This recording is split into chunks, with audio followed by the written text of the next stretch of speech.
γνωρίζουμε μέσα από το μεντίστο ότι για να κάνουμε μια αντιγραφή μια συνταγή ενός ασθενή, πηγαίνουμε στους συνταγές όταν έχουμε ανοίξει μια επίσκεψη, βρίσκουμε τη συνταγή την παλιότερη και για τη συνταγή αυτή πατάμε άμεση αντιγραφή, απλή ή απλή επεξεργασία ή ό,τι άλλη ανεπαναληψιμότητα θέλουμε και δημιουργείται η νέα συνταγή ίδια με την προηγούμενη.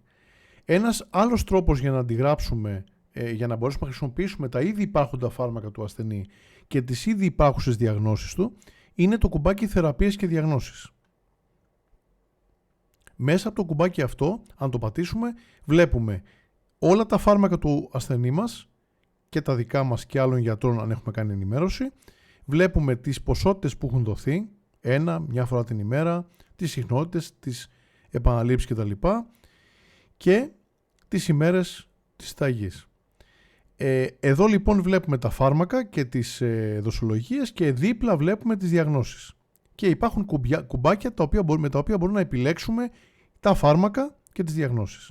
Αυτό λοιπόν θα κάνουμε με τον τρόπο αυτόν. Θα επιλέξουμε, ας πούμε για παράδειγμα, το Filicin με διάγνωση έλλειψη φυλικού οξέως, ανεμία από έλλειψη φυλικού οξέως. Θα επιλέξουμε το Inergy για τη μεικτή υπερλιπιδεμία. Είναι με πρωτόκολλο, δεν μας πειράζει, δεν βάζουμε το πρωτόκολλο, θα το βάλει αυτόματα εφόσον είναι σωστό και υπάρχει και είναι σωστή και η διάγνωση του πρωτοκόλλου, θα το βάλει αυτόματα το πρόγραμμα και επιλέγουμε και το Loben για την ιδιοπαθή υπέρταση. Έτσι λοιπόν έχουμε κάνει τις 3 επιλογές των φαρμάκων μας και τις 3 επιλογές των διαγνώσεών μας. Τώρα πατάμε νέα συνταγή από θεραπείες, λέμε ας πούμε τρίμηνη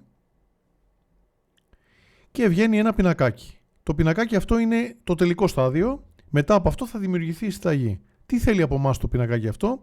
Θέλει να επιλέξουμε στη τελευταία στήλη που λέγεται επιλογή, να επιλέξουμε το Filicin ας πούμε. Γιατί το δίνουμε? Το δίνουμε για ανεμία, η πρώτη επιλογή. Το Inergy γιατί το δίνουμε για μεικτή υπερλιπιδεμία. Το Loben γιατί το δίνουμε για την ιδιοπαθή υπέρταση. Ταυτίζουμε, συσχετίζουμε κάθε φάρμακο με μία διάγνωση. Στο σημείο αυτό μπορούμε να κάνουμε και αλλαγές στις ποσότητες, στην ποσότητα δόσης ή στις ημέρες. Αν κάνουμε κλικ στο κουτάκι μπορούμε να τα αλλάξουμε. 2 χαπάκια ή στις ημέρες αν υποτεθεί ότι θέλουμε να κάνουμε κάποια αλλαγή και αυτό μπορούμε να το κάνουμε βάσει της επιλογής που θα κάνουμε για την επαναληψιμότητα. Και πατάμε εφαρμογή των επιλογών και συνέχεια. Τώρα το πρόγραμμα αναλαμβάνει να δημιουργήσει τη συνταγή νάτι, όπως το κάνει και στην αντιγραφή με επεξεργασία, με τον ίδιο τρόπο φέρνει τη συνταγή στο e-prescription, νάτι, έχει δημιουργήσει τα πρωτόκολλα, τα έχει φέρει μέσα στη συνταγή χωρίς να κάνουμε κάτι εμείς και αυτό που πρέπει να κάνουμε τώρα είναι να ελέγξουμε τη συνταγή. Βλέπουμε λοιπόν εδώ δοσολογίες, βλέπουμε συμμετοχές, βλέπουμε αν υπάρχει κάποιο λάθος, ας πούμε αν υπάρχει κάποια ασθένεια που πρέπει να βάλουμε για να μας το κάνει 0% ή 10%. Αν λοιπόν δούμε ότι κάτι δεν είναι όπως το θέλουμε ή θέλουμε να προσθέσουμε κάτι ακόμα, όπως γνωρίζετε και από την αντιγραφή, πατάμε τροποποίηση, μας ανοίγει τον οδηγό, δεν πειράζουμε τις επαναλήψεις, θα γίνουν αυτόματα στο τέλος οι επαναλήψεις 3. Επόμενο, εδώ επιλέγουμε, βλέπουμε τις διαγνώσεις μας και προσθέτουμε κάποια διάγνωση αν θέλουμε να βάλουμε κάτι ακόμα, το οποίο δεν το είχε πάρει μέχρι τώρα ο ασθενής μας.